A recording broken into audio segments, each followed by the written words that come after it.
profesor, tetapi profesor yang mempunyai keupayaan di peringkat antarabangsa. Boleh jadi arkitek, bukan arkitek hanya mereka rumah kos rendah. Biarlah mereka bentuk skyscrapers yang tinggi yang akan menjadi mercutan di dunia.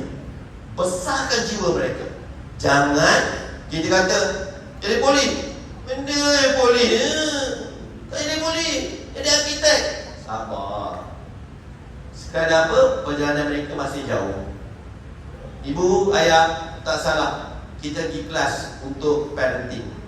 Tak salah kita bukan ada kuliah untuk jadi ibu apa.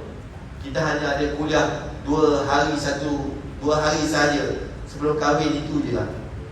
Tak apa, lapangkan dada, cari buku, fahamkan, pergi ceramah, balancekan antara dunia dan akhirat. Kerana apa? Masa depan kita begitu mencabar.